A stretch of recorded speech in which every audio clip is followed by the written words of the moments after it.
So, up next on my little tour of genres of YouTube that I haven't actually watched, but I'm making videos that are supposed to vaguely resemble, I've decided to go with something called Mukbang, which is apparently where you talk and you also have some food.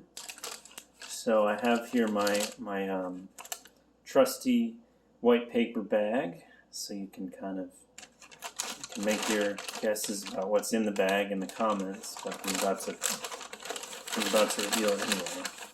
Um, so yeah, it's this thing. Can you see that? Okay. Yeah, it's this thing. Which those muffin wrappers kind of hard to do one-handed. I mean, I know I'm like making quick work of this.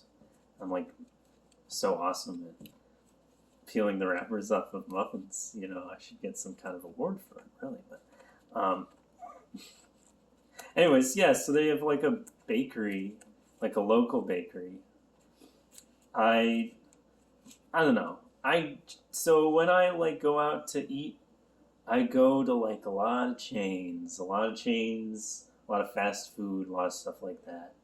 Um, Even if it's like the hipstery chain, like oh, this chain is so hipster. They only have two locations in your state, but at the same time, it's still a chain. Like they have locations in a lot of states, even if it's only a couple locations. Um, but anyway, so like this place, as far as I can tell, this is just like a one person, like a one bakery. Like it's just they make sweets, and that's what they do. So I got this thing here. I think I asked the guy like, "Oh, what kind of nuts are in this thing?" And he was like, "It's got nuts." I think he was just like, if you're allergic to nuts, like it's got them. I'm like, okay, like what? I don't know. I don't want to come off as like too rude though. I didn't want to be like, well, but what kind of like I don't want to be that belligerent customer who's like pestering you about the nuts when it's like half an hour before close. Because yeah, it's a bakery that was open. The bakery that I was thinking of going to at the mall, closes at like 5 o'clock or something. So like I could only make it there on the weekend, and it's not a weekend today, obviously. Um, I wonder if I still have video here. Oh, I'm good. I'm good. I got at least another 2 minutes out of this. So anyway, so like you have the food, right? That's part of the mukbang thing. You talk to the camera, like it's sort of like a vlog. Um, yeah, I don't know.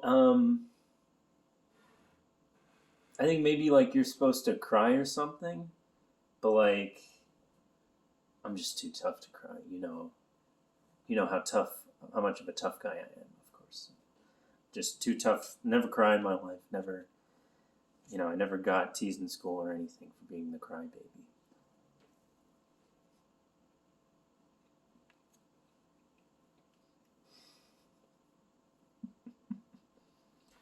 Um, that's good. That's good. I like it.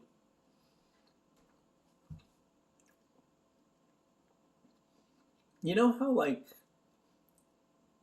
I don't know.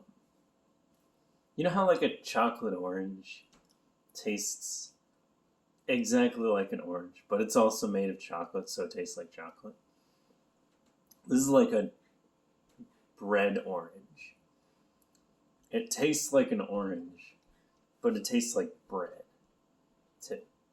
That's the best way I can come up with to describe it. It's good. It's kind of like I don't know. It's like if cornbread had like flavor, like good flavor, really sort of strong, good flavor that you know makes you rethink cornbread entirely. I like it.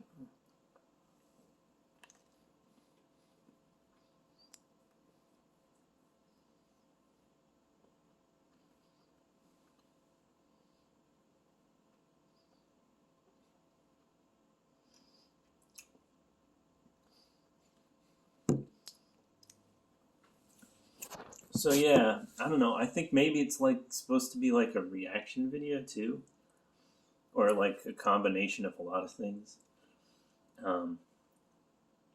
Because obviously they have YouTubers like Report of the Week or whoever who review food. Like they will sit there, they will take a bite of the sandwich or whatever from the big fast food chain, and they'll say, "Hey, I like this. It's all really down to the pickles. The pickles just set off the flavor perfectly," or whatever they say. So like it's a combination of that. Like vlogs, obviously, you have people talking to the cameras. Talking to the camera is like one of the oldest formats of like a YouTube video. Like going all the way back to like 2000, to like the founding of the platform, basically. The first video on YouTube is sort of like a vlog because it's a guy talking about the elephants. He's talking to the camera. That's all it is, really.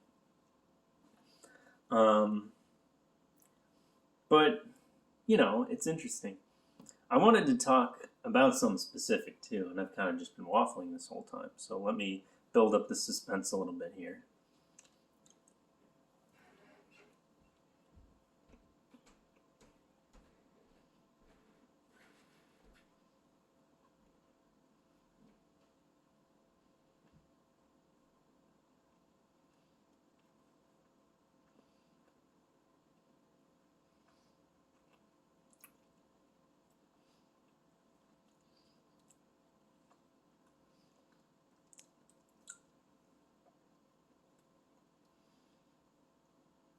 So I wanted to talk about playlists because a guy at work, because I play music at work, of course, a little bit.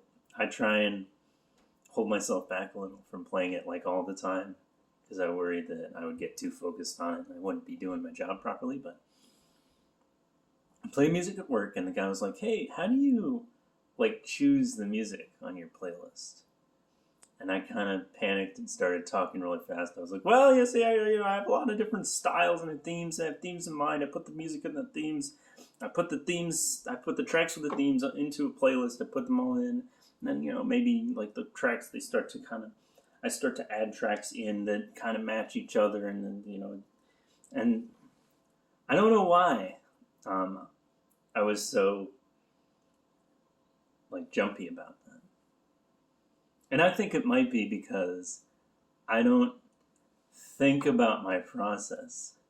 And so trying to explain the process, therefore, becomes really, really difficult. Like I don't think just immediately of the title for the playlist, even. Or not necessarily. Sometimes I'll be thinking of like two tracks that I want to put together. A good example of this is